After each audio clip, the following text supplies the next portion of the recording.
Hi friends, welcome back to my channel. તો આજે છે ક્રિયાન્સના આપણે ફોટા પાડવાના છીએ. એટલે હજી 13 તારીખ આવી નથી, એક દિવસ પહેલાંથી ફોટા પાડવાનો વિચાર છે. આ ઘરમાં બધી ક્રિયાન્સની વસ્તુ આમ જ કરેલું છે. પાછળ હટી તો પગ લાગી. ક્રિયાંશ સૂતો છે અત્યારે, અને મેં કીધું એ સૂતો છે ને ત્યાં સુધી હું થોડું ઘણું એનું જે ડેકોરેશન કરવાનું છે એ કરી લઉં અને તમને બતાવું. ક્રિયાંશુ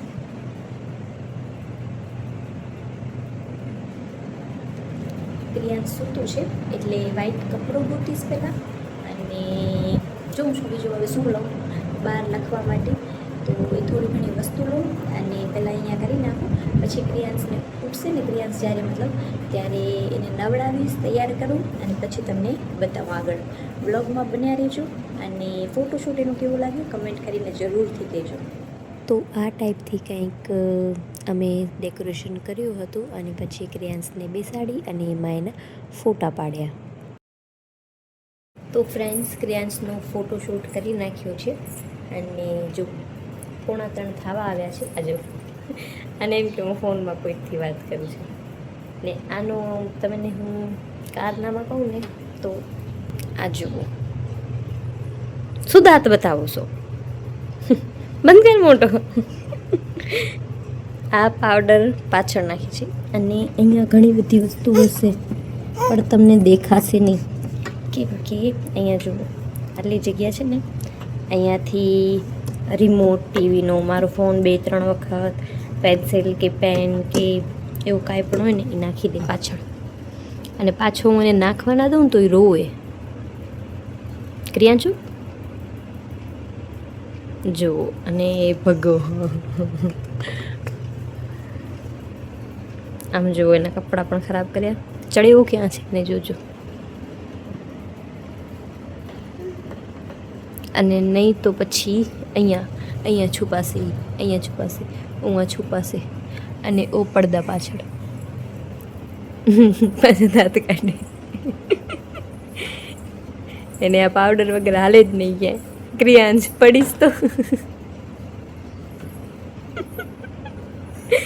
ક્રિયાંશ સ્ટાઇલ. હા, તો હવે છે ને આજે અમે એના માટે કંઈક ગિફ્ટ લેવા જઈશું. ગિફ્ટ શું લઈશ ને વ્લોગમાં નહીં બતાવી શકું, કેમ કે 3 વાગી ગયા છે. ક્રિયાંશના પપ્પા કામે ગયા છે. 5-6-7 વાગ્યાની આસપાસ આવશે એટલે ત્યારે અમે લોકો જાશું. શું લઈશ ને તમને એના બર્થડેવાળા વ્લોગમાં બતાવી દઈશ. ગિફ્ટ નથી લીધું હજી ક્રિયાંશ માટે, અને ક્રિયાંશના કપડાં સિવાઈ ગયા છે મસ્ત, એ હું તમને બતાવી દઉં. હજી એમાં આવે છે ને મારે એના ઉપરનું જે વર્ક છે ને એ મતલબ કે જે હવે ચિપકાવવાનું હતું, મેં તમને આગળના બ્લોગમાં બતાવ્યું હતું ને, એ પેચ વગેરે એને હવે મસ્ત ફિનિશિંગથી ચિપકાવવાના છે. તો એ કામ બાકી છે, સિવાઈ ગયા છે. રસીલાનું કામ કમ્પ્લીટ થઈ ગયું છે, મારું કામ બાકી છે. એ કરી લઉં હવે અને તમને બતાવું આજના બ્લોગમાં એના કપડાં. અને કાલના બ્લોગમાં જોજો એની બર્થડે ગિફ્ટ શું લઉં છું, અને બર્થડેનો બ્લોગ, ફૂલ બ્લોગ આવશે કાલે. આજનો બ્લોગ ગમ્યો હોય તો લાઇક, શેર, સબસ્ક્રાઈબ કરવાનું ના ભૂલજો.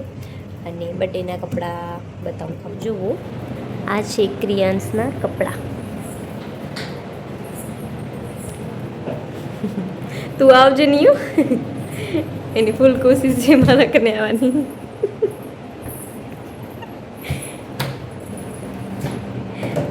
હજી આ કપડાં પૂરી તરહ તૈયાર નથી થયા, પૂરા રેડી કરશું આજે. હજી અમે કાલે એનો બર્થડે છે ને એટલા માટે. તો પછી તમને કાલના બ્લોગમાં જોવા મળશે. કપડાં કેવા લાગ્યા છે ને કમેન્ટ કરીને જરૂર કહેજો. ને આ કપડો બનાવવાનો જે કુલ ખર્ચ છે ને એ 1300-1350ની આસપાસનું આવે. અમે લોકો સિલાઈ ઘરની છે એટલે સિલાઈ કાઉન્ટ ના કરીએ. તો આનો લેસ, કાપડ, અસ્તર અને જે પેચ લીધા હતા ને બહુ જ મોંઘા હતા, એટલા માટે થોડુંક વધારે થઈ ગયું. નહીં તો એ પેચની જગ્યાએ સ્ટીકર યુઝ કરીએ ને તો સસ્તામાં ભાગ છો થઈ જાય. પણ પેચ સ્ટીકર મને હવે મળ્યા નહીં ક્યાંય, એટલા માટે મેં એ પેચ જ લઈ લીધા. એટલે 150 રૂપિયા લગભગ થયા હશે.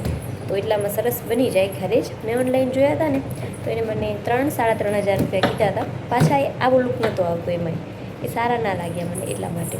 અને પછી ક્રિયાન્સને મોટા થાય, નનકા થાય, કાંઈ નક્કી ના કહેવાય, એટલે પછી ઘરે જ બનાવી લીધા અમે લોકો. કપડાં કેવા લાગ્યા કાલના બ્લોગમાં કમેન્ટ કરીને કહેજો ને આ બ્લોગ કેવો લાગ્યો ને એ આજના આ બ્લોગમાં કમેન્ટ કરીને જરૂરથી કહેજો. Bye bye.